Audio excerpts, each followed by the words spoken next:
On a quiet night in Beverly Hills, a wealthy couple was found brutally murdered in their own home, shot execution style while watching TV. The killers? Their own sons, Lyle and Erik Menendez. The world watched in disbelief as the smiling, well-dressed brothers claimed they killed their parents after years of abuse.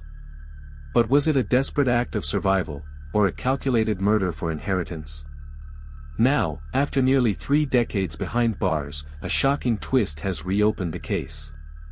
A California judge has resentenced the Menendez brothers, giving them a chance at parole. Could they actually walk free? This case shook America in the 90s, and now it's back in the spotlight.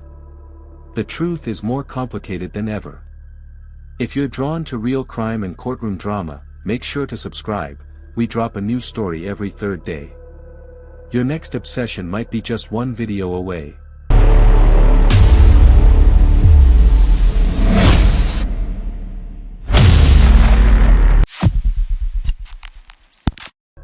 Before the headlines, before the courtroom drama, the Menendez family appeared picture perfect. They lived in a luxurious Beverly Hills mansion, drove expensive cars, and dined at the finest restaurants. On the surface, they had it all. But behind closed doors, the story was very different. Jose Menendez, the father, was a self-made millionaire. A Cuban immigrant who climbed the corporate ladder to become an executive at major entertainment companies. He was strict, controlling, and intensely focused on success. To the world, he was a driven businessman. But at home, he ruled with fear. Kitty Menendez, the mother, was once a schoolteacher. Over the years, she became withdrawn, reportedly battling depression and substance abuse. Those close to the family described her as emotionally fragile, someone caught in the storm between a demanding husband and 2 troubled sons. Lyle and Erik, the sons, grew up surrounded by privilege, but also pressure. They attended elite schools, played tennis competitively, and were expected to succeed. But both had disciplinary issues and struggled with authority. Friends later recalled them as charming, but distant, boys with secrets. While the outside world saw a glamorous, successful American family, the truth was more fractured and dark. Lyle and Erik would eventually claim that years of emotional, physical, and even sexual abuse drove them to murder their own parents. But were they victims of long-hidden trauma, or did they coldly execute their parents for a share of the family fortune? That's the question that still divides the public to this day. It was the evening of August 20, 1989. The Menendez family was relaxing in their Beverly Hills mansion after a quiet day. Jose and Kitty sat in the living room, watching a movie. Their sons, Lyle and Erik, said they had gone to the movies that night. But just after 10 p.m., gunfire shattered the calm. Inside the room, a horrifying scene unfolded. Lyle and Erik stormed in with shotguns. They fired repeatedly. First at their father, hitting him point-blank in the head. Then, they turned on their mother. Kitty tried to escape, scrambling on all 4s across the floor. But the brothers followed her, shooting her several more times until the gun jammed. One final shot was fired directly into her face. The brutality was staggering.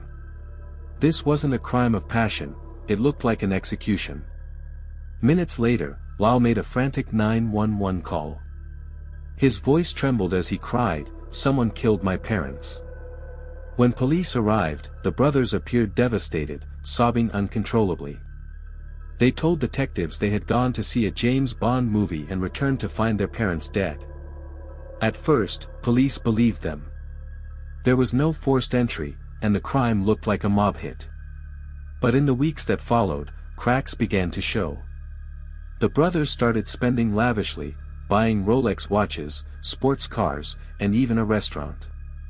Their behavior raised eyebrows, and soon detectives began to suspect the truth. The Menendez murders were not random. They were cold, calculated, and carried out by the very people who should have loved their victims most. At first, the Beverly Hills police were convinced the Menendez murders were the work of organized crime. Jose Menendez's powerful business connections, paired with the execution-style killings, fit the pattern. But something didn't sit right. There were no signs of forced entry. Nothing was stolen. And then came the strangest part, how the brothers responded. In the weeks following the murders, Lyle and Erik didn't lay low or grieve privately. Instead, they went on a spending spree. Lyle bought a Porsche. Erik hired a tennis coach and traveled across the country for competitions. Together, they spent over $700,000 in just a few months. Investigators began to wonder, if their parents had just been brutally murdered, why were they living like lottery winners? Then came a break in the case, Erik's confession. He had confided in his therapist, Dr. Jerome Oziel, revealing the entire crime in chilling detail. But things took a wild turn when Dr. Oziel's mistress reported him to authorities, revealing that she had overheard Erik's confession on a secret tape. Police obtained the recordings, and the truth came crashing down. Still, the case wasn't open and shut. The tapes became a legal battlefield. The defense fought hard to suppress them, arguing patient-therapist confidentiality. But eventually, a judge ruled they could be used as evidence. In March 1990, nearly 7 months after the murders, Lyle Menendez was arrested. Erik turned himself in a few days later after returning from Israel. The investigation had taken a dramatic turn. What began as a theory about a mob hit had now transformed into one of the most shocking cases of family murder in American history. The public was stunned, and the trial of the Menendez brothers was about to make national headlines. The first trials of Lyle and Erik Menendez began in 1993, and quickly became a national obsession. Televised daily, the courtroom drama unfolded like a real-life soap opera, gripping millions across the country. The defense dropped a bombshell early on: the brothers weren't cold-blooded killers, they said. They were victims. According to the defense team, Jose Menendez had sexually abused Erik for years, and Lyle had suffered physical and emotional abuse from both parents. The brothers claimed they feared for their lives, convinced their parents were going to kill them to silence them. Prosecutors, however, painted a very different picture. They argued that the motive was simple: greed. Lyle and Erik killed their parents to inherit millions. The lavish spending in the weeks after the murder, prosecutors said, wasn't grief, it was celebration. Jurors were torn. The emotional testimony, especially Erik sobbing on the stand as he described years of abuse, left many divided. Were they calculating killers, or broken sons pushed too far? After months of testimony, both juries, one for each brother, were unable to reach a unanimous decision. Mistrials were declared in January 1994. Public opinion was just as split. Some saw the brothers as tragic figures, others as entitled murderers trying to escape justice. But the story wasn't over. Prosecutors promised to try the brothers again, and this time, they were determined not to lose. The first trials shocked America, but what came next would seal the Menendez brothers' fate. In 1995, the Menendez brothers were retried, this time, with stricter courtroom rules. The judge limited evidence of alleged abuse, weakening the defense's core argument. Without the emotional backdrop of the first trial, the prosecution's case hit harder. In 1996, both Lyle and Erik Menendez were found guilty of first-degree murder. The jury rejected the claim of fear and abuse as justification. They were sentenced to life in prison without the possibility of parole. No more public sympathy. No second chances.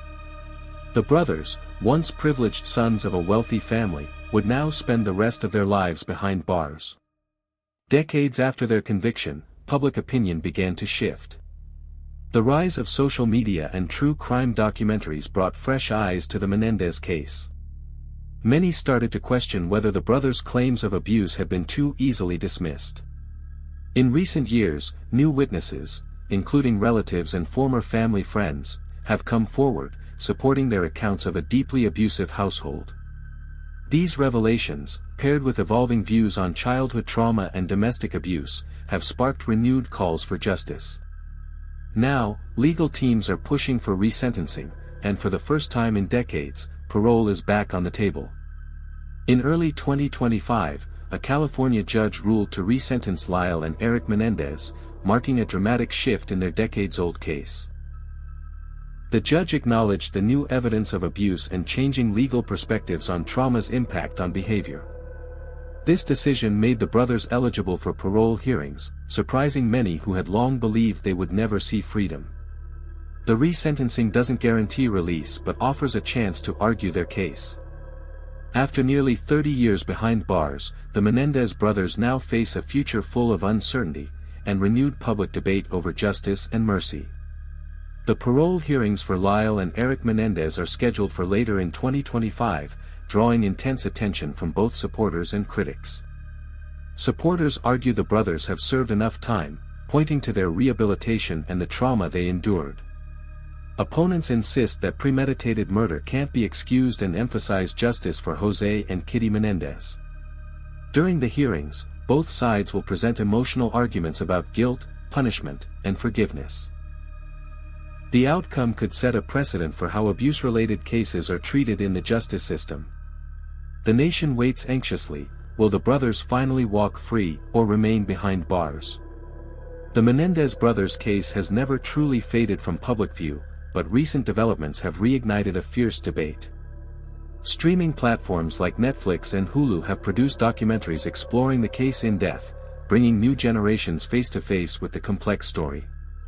Social media platforms buzz with divided opinions. Some users express sympathy for the brothers, focusing on the abuse they allegedly endured, while others condemn them as cold-blooded killers who manipulated the system. This resurgence of interest has complicated the narrative. Younger audiences, who didn't live through the original trials, often approach the story with fresh eyes, sometimes questioning the fairness of the brothers' life sentences. Meanwhile, many still stand firmly with the victims, emphasizing justice and the gravity of the murders. The media plays a powerful role in shaping public sentiment, and coverage varies widely, from emotional victim tributes to in-depth legal analyses. The conversation now extends beyond crime and punishment to broader themes of trauma, mental health, and redemption. As this debate unfolds, your voice matters too. What do you think about the Menendez brothers' parole possibility? Should past abuse change how justice is served, or does the crime outweigh everything? Speech balloon, drop your thoughts in the comments below. We want to hear your perspective. Don't forget to subscribe and hit the notification bell to catch our next true crime story, dropping every third day.